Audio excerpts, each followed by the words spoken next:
la sagesse ancestrale, il y a le mot d'amour, ma chérie, donc qui est mon amoureuse. Et puis il y a un nom doux, mais vraiment un mot doux pour mère de mes enfants. Et je trouve ça extraordinaire. Elles mettent l'enfant, leur enfant au monde, mais elles mettent l'enfant d'un homme au monde. Et pour ça, elles devraient être remerciées. Parce que non seulement elles le mettent au monde, mais elles s'en occupent, elles le nourrissent, elles en prennent soin d'une façon particulière. Et quand je dis ça, je ne le dis pas par opposition aux hommes qui paternent, pas du tout. Mais la réalité physiologique est que c'est la maman qui le met au monde. Et moi, j'ai vraiment envie qu'on réhabilite ça, qu'on réhabilite le rôle de maman, qui est vraiment la base de la société. C'est comment est-ce que le lien mère-enfant se met en place, comment est-ce que cette maman accompagne cet enfant, mais qui va déterminer le monde de demain, quand on y réfléchit.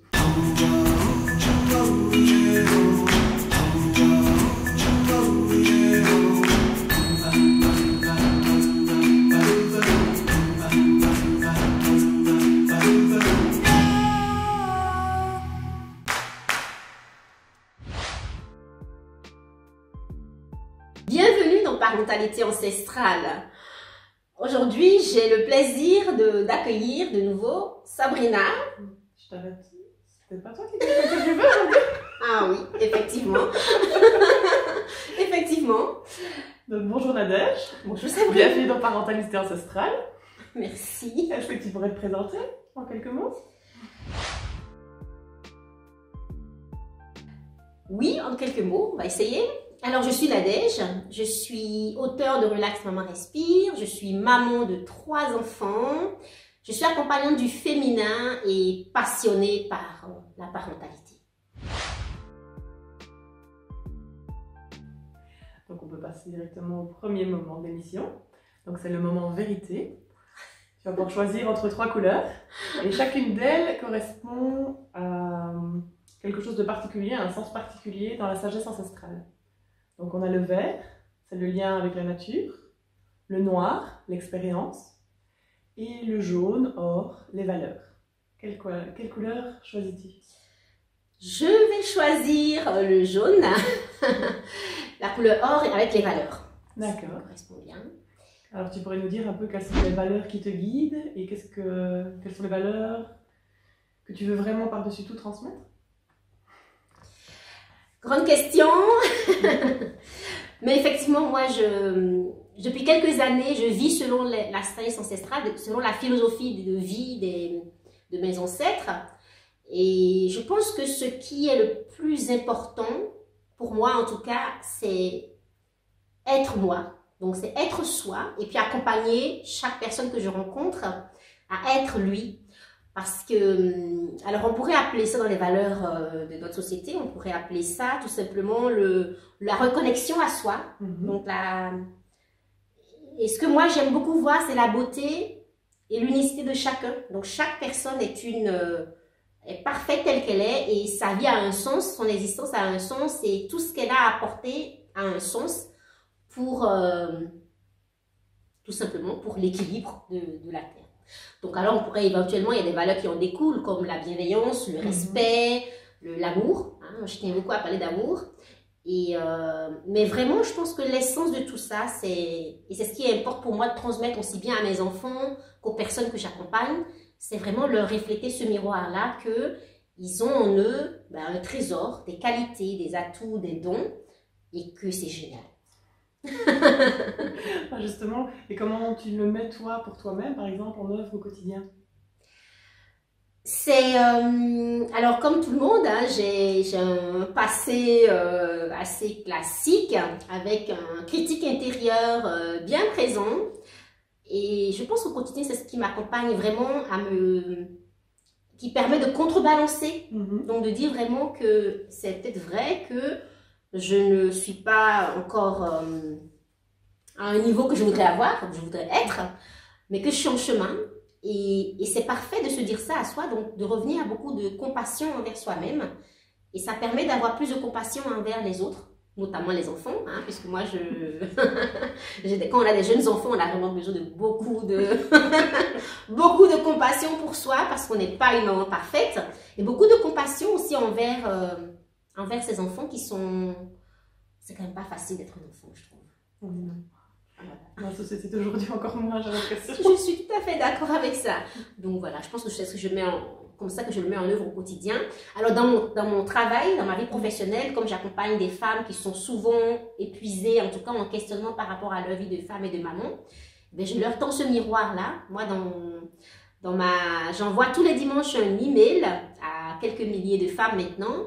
Et j'aime beaucoup leur rappeler qu'elles sont des merveilles, qu'elles sont extraordinaires, qu'elles font le boulot le plus important au monde. Et dans la sagesse ancestrale, il y a le mot d'amour, ma chérie, donc qui est mon amoureuse. Et puis il y a un nom doux, mais vraiment un mot doux pour mère de mes enfants. Et je trouve ça extraordinaire. Elles mettent leur enfant au monde, mais elles mettent l'enfant d'un homme au monde. Et pour ça, elles devraient être remerciées, parce que non seulement elles le mettent au monde, mais elles s'en occupent, elles le nourrissent, elles en prennent soin d'une façon particulière. Et quand je dis ça, je ne le dis pas par opposition aux hommes qui paternent, pas du tout. Mais la réalité physiologique est que c'est la maman qui le met au monde. Et moi, j'ai vraiment envie qu'on réhabilite ça, qu'on réhabilite le rôle de maman, qui est vraiment la base de la société. C'est comment est-ce que le lien mère-enfant se met en place, comment est-ce que cette maman accompagne cet enfant, mais qui va déterminer le monde de demain, quand on y réfléchit. C'est beau ce que tu dis. Merci. Donc on peut arriver tout doucement passer à la deuxième partie de l'émission.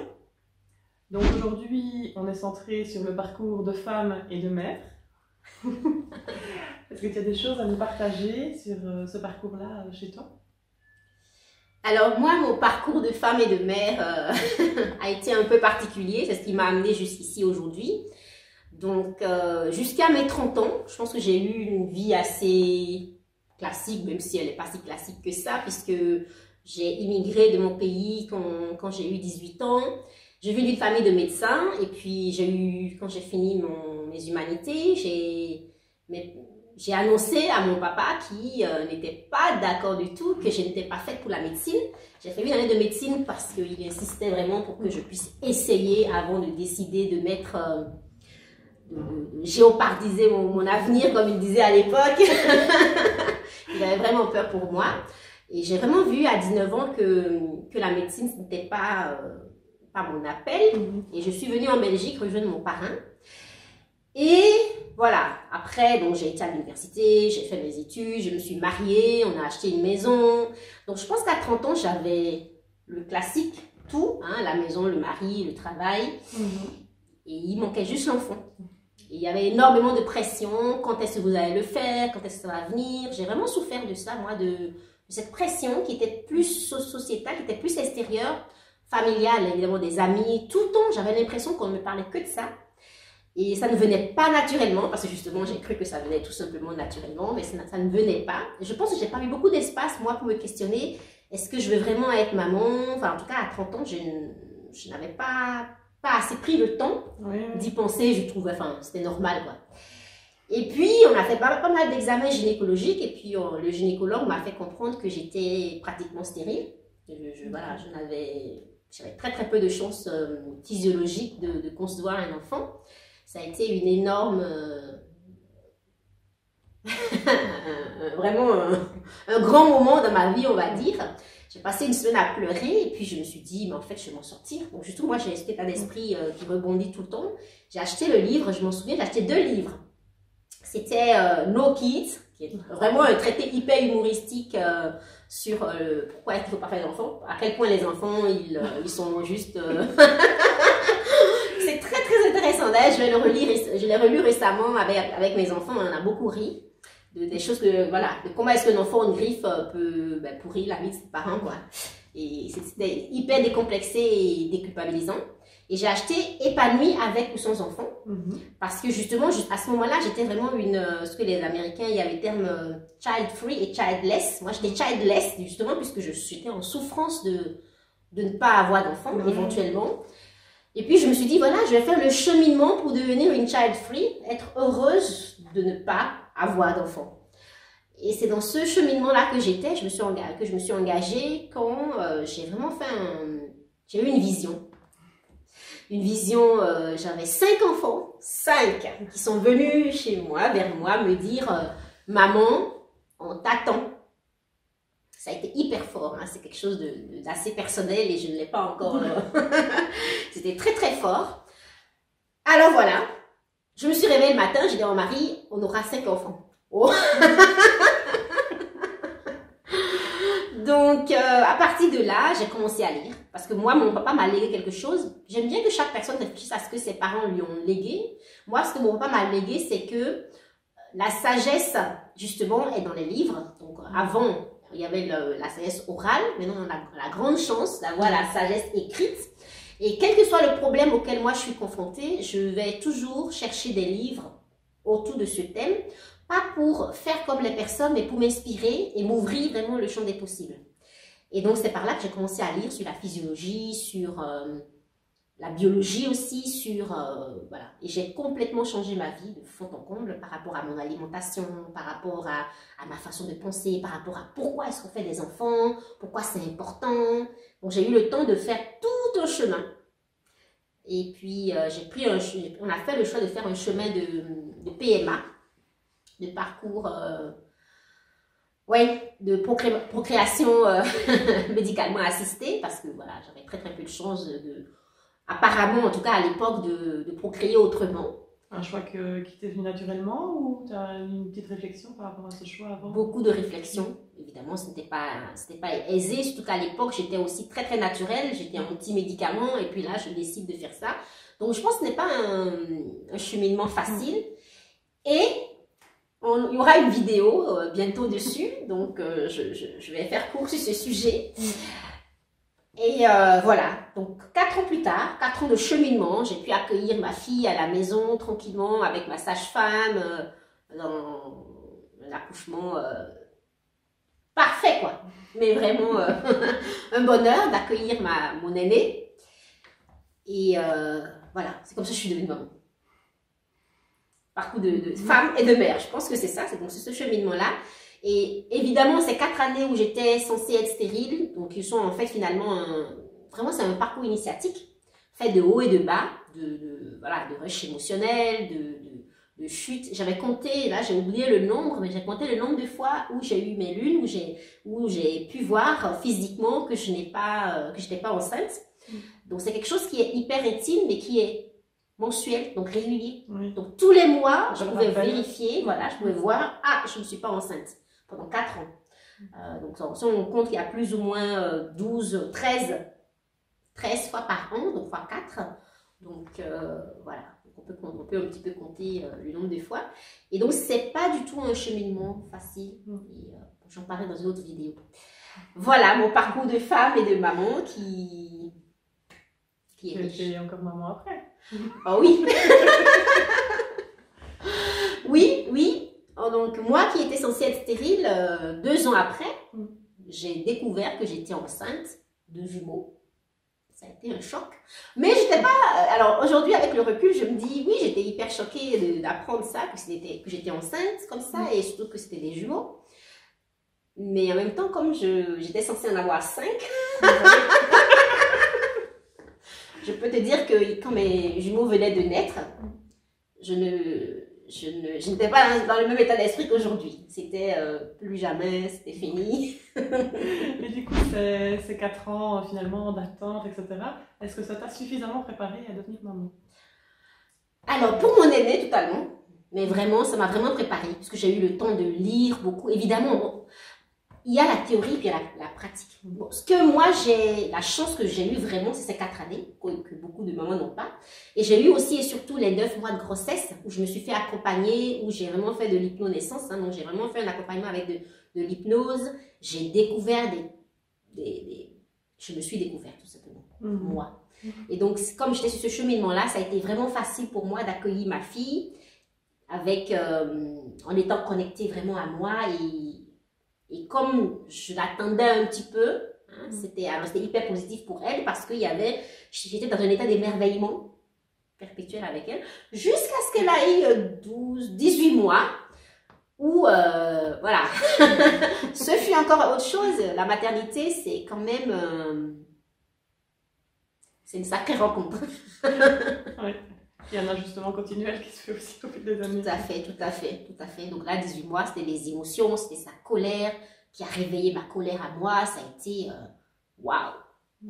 Donc, j'ai appris, en fait, c'est avec elle, j'ai appris toute la panel, toute la gamme des émotions possibles qui pouvaient exister et que je me suis rendu compte à quel point on nous a appris peu à peu, en tout cas l'éducation nous a appris peu à peu à retenir nos émotions et à...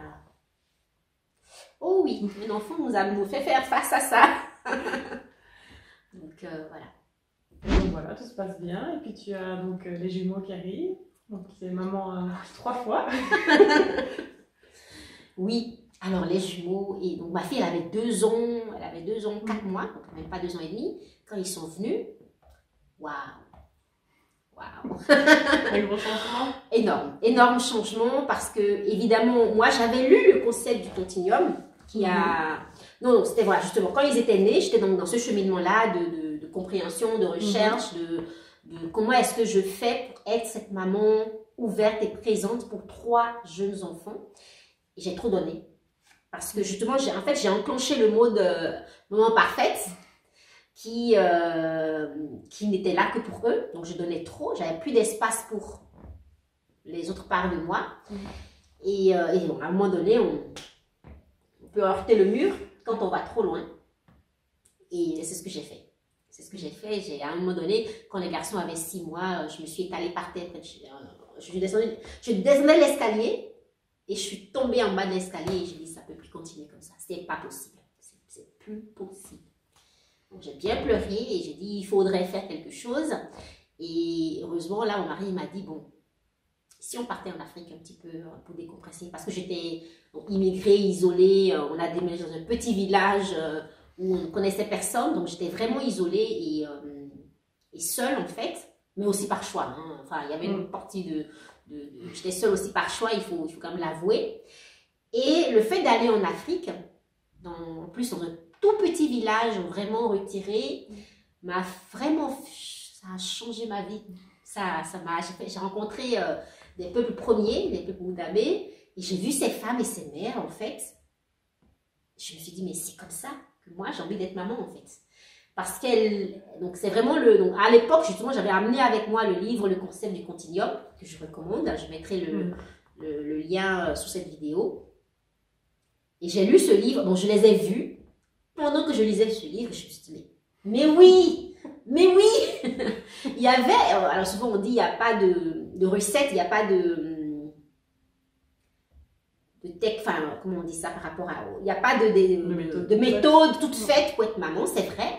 Mais en fait, il y a une méthode toute faite. La méthode étant d'être soi présente dans sa vie.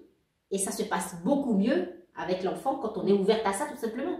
C'est une question d'ouverture. C'est pas une question de méthode de A, B, C. C'est une question de je m'ouvre, je vis ma vie et j'amène mes enfants dans ce mouvement, en fait. C'est ce qu'elle faisait. Donc, on voyait une femme qui, elle va au champ. Elle prend son enfant avec dans le champ. Et c'est l'univers de l'enfant aussi. Il y a une autre femme qui, c'est plutôt une vendeuse au marché. Elle est au marché avec son enfant. Il n'y a pas ce truc de j'ai ma vie de femme, j'ai ma vie de mère. Il n'y a pas ce cloison que nous mettons parfois ici et que moi je m'efforçais de mettre. C'est-à-dire que à l'époque, je pensais que j'allais gérer mes enfants toute la journée. Et puis je m'attendais à ce que, donc comme je donne toute la journée, je suis en mode maman, à 20 h, ils dorment. Et maintenant, je vais vivre ma vie. Mais la femme en moi se languissait toute la journée de ne pas vivre sa vie. Voilà, je la mettais en veilleuse, mais c'est elle qui hurlait à l'intérieur de moi. C'est pas possible de continuer comme ça. Tout simplement de revenir. Quand j'ai vu ces femmes, j'ai compris qu'en fait, ça peut être beaucoup plus simple d'offrir donc de l'espace pour eux et puis pour moi-même. Voilà, moi c'est ce qui a vraiment changé ma vie. Et c'est ce que j'amène hein, dans tout ce que je fais, aussi bien professionnellement que personnellement. Tu as un peu vécu ce burn-out finalement comme un cadeau qui a tout bouleversé. Oui, vraiment, c'est ce burn-out et cette décision de partir. Alors, si j'étais restée ici, on me pose souvent la question, est-ce que j'aurais pu... Ça aurait peut-être pu durer plus longtemps. J'aurais pas eu ce choc, en fait, de dire, mais qu'est-ce que je suis en train de faire alors que c'est beaucoup plus simple que ça. Et là, j'ai pu voir aussi des personnes vivre différemment. Et c'est aussi pour ça que je tiens vraiment dans les partages que je fais, dans les publications que je fais, à rappeler ça. Je pense que c'est vraiment infusé tout le temps de dire, en fait, Tu as le droit de prendre soin de toi. Prends soin de toi. Et quand tu prends soin de toi, quand maman va, tout va. Je répète ça parce que c'est ça en fait. Et je sais que ce burn-out m'a vraiment permis d'apprendre, à écouter mes besoins et à prendre soin de moi. Et aujourd'hui, ton parcours t'amène à faire parentalité ancestrale. Oui. Le pourquoi de cette émission, ton intention par la création de cette émission. Mais je pense que c'est tout ça. Je pense que j'ai déjà partagé pourquoi est-ce que je fais parentalité ancestrale. Parce qu'il me tient à cœur de diffuser vraiment à chaque maman que elle est déjà en fait une maman parfaite. Et que quand je dis parfaite, on se comprend bien. Parce que moi, je suis contre le mythe de la maman parfaite, qui a la maison parfaite, les enfants parfaits, qui ont fait X mille activités, etc. C'est toutes ces cases que j'ai envie qu'on explose et qu'on revienne au cœur de soi, en fait. Donc, je pense que mon intention avec parentalité ancestrale, c'est de dire que chaque personne, homme ou femme, hein, moi je parle beaucoup aux femmes, a à l'intérieur d'elle un savoir, une sagesse personnelle, une sagesse ancestrale, dans le sens où elle est là avant nous, quoi. C'est vraiment quelque chose qui est... Il nous arrive tous, hein, je ne sais pas si tu as vécu ça, toi, de vivre une expérience, que ce soit avec les enfants ou pas. Mais souvent, les enfants sont des super beaux révélateurs, en fait. Où on se dit, mais je le savais, ou je le sens, ou voilà, quelque chose de plus grand que toi à l'intérieur te fait te dire, c'est ça que je veux faire. C'est une conviction, en fait, qui peut être parfois claire et forte. Comme par exemple, quand une maman, elle se lève, son enfant n'a pas de fièvre, n'est pas malade, et puis elle dit, ça ne va pas. Il y a quelque chose qui ne va pas. Elle l'amène à l'hôpital. J'ai encore vécu ça récemment, avant-hier. J'avais une personne en coaching qui me disait ça. Son bébé de 2 mois n'était... Apparemment, rien n'allait. Elle allait chez le pédiatre qui a dit, tout va bien, il n'y a pas de fièvre, il n'y a rien. Mais elle dit, non, ça ne va pas, il y a un truc qui ne va pas, je ne sais pas quoi. Elle était vraiment, elle avait cette conviction. Et donc, même son mari lui avait dit, mais enfin, tu exagères. Et ils sont allés à l'hôpital et aux urgences. Et le médecin de garde a mis un cathéter à ce petit. Elle a dit, bon, si vous dites ça, elle a mis un cathéter. Et puis, en fait, ils ont vu que l'enfant faisait une infection urinaire assez grave, mais pas visible, pas de signal extérieur. Mais la maman sentait que l'enfant était apathique. Enfin, elle dit, quelque chose qui n'était pas normal. Tout à fait. Et bien, c'est ça, pour moi, c'est ça de la sagesse ancestrale. C'est quelque chose qui est en elle, qu'on n'explique pas. Parce que notre société, en fait, est une société hyper intellectuelle, on mentalise tout.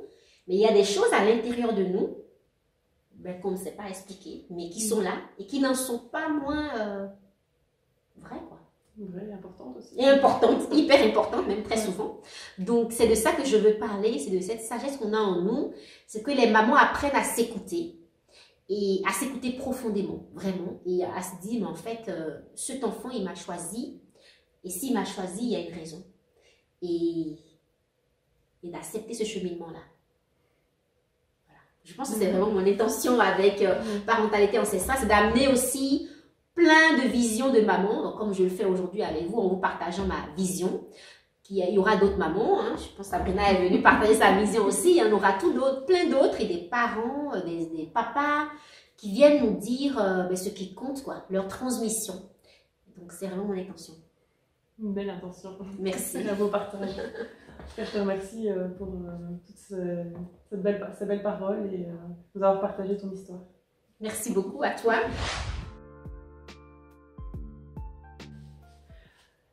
Et bien voilà, merci Nadège de nous avoir partagé ton histoire et de nous avoir offert toutes ces belles paroles qui réchauffent les cœurs, en tout cas des mamans, et qui font du bien à entendre.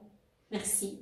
C'est moi, c'est vraiment moi qui suis pleine de gratitude d'être là et de partager ça et d'avoir aussi toutes ces mamans et ces papas qui viendront bientôt partager avec vous leur sagesse.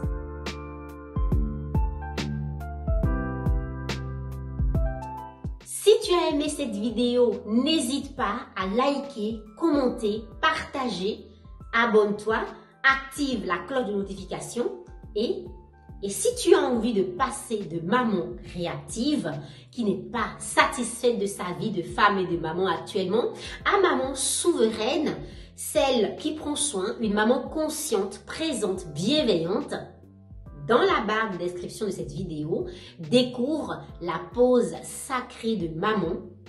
Ça pourrait bien changer ta vie.